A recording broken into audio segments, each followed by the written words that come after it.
Well, good day, YouTube, and welcome to another episode of the Albino Rhino Beer Review. Today we are going to drink a beer from Brook that I have not had before. Well, that's technically a lie. I've had it once before at the brewery.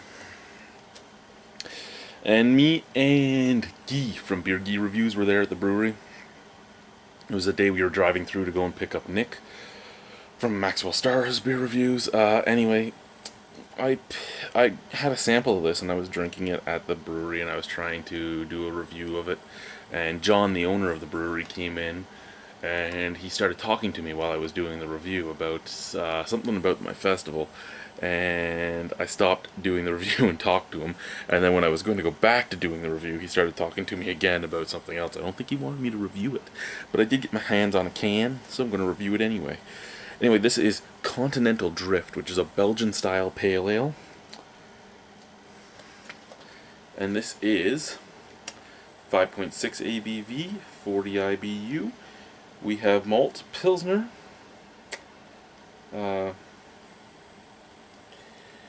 Carafoam, and flaked wheat. Amarillo and Columbus for your hops, and Belgian ale yeast. Okay, so let's open up the Kontinental Drift.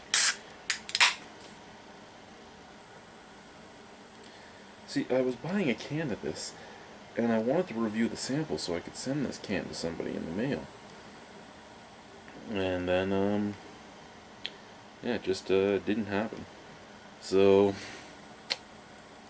I did not pour that the best, but that is a lot of Belgian ale yeast working its magic in there. Look at the head on that. But there's a huge snap, crackle, pop. I don't know if you can hear it.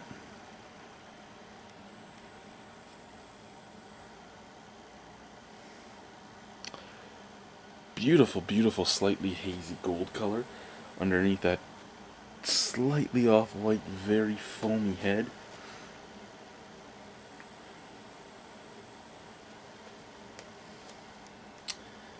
Visually, if this was brought to me in like a Duvel tulip glass, it would look great. Even this glass actually doesn't look bad. It's just I wish there was a little less head so there was more beer to look at. But hey, that'll happen through time. So I don't think I'm going to be able to sniff much through this head. Actually, I kind of can. Ooh. Almost like sugar, like candy sugar, and cut grass. Sugar, cut grass, a little bit of trees, a little tiny touch of lemon, a nice zest to it. But yeah, very, very foliage-like, very, very much like walking through the woods. That Columbus just isn't my cup of tea. But you get that nice little lemon scent. You get that cut grass and tree scent. All mixed in with a candy sugar that reminds me of Belgian ales. So let's put a little bit more in here. Then we'll try it. Cheers, guys.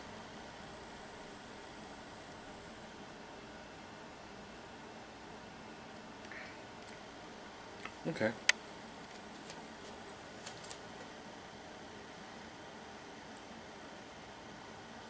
At only 40 IBU, and I look at that head. Look at that head. Look at how high up above the rim of the glass that head is. At only 40 IBU,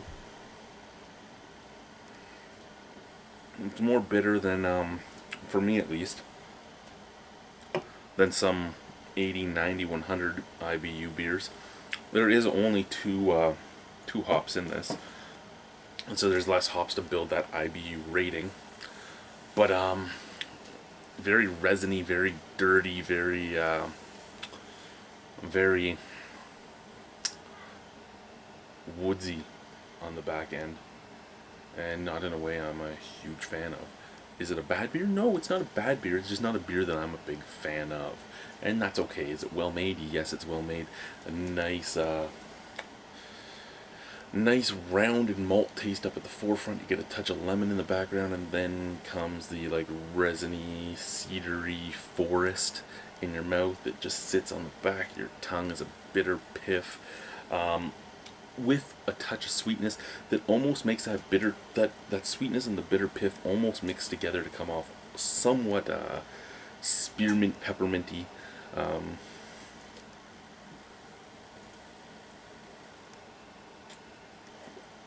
it's not a bad beer. It's not. It's just not a beer for me. It's easy to drink until that background taste comes back up my throat.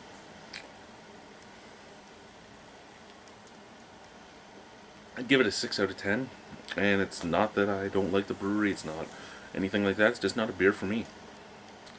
If you want to try it. I mean, the Belgian ale yeast does add a nice little fruity zest and a nice, like, almost minty sensation to the hops in the background.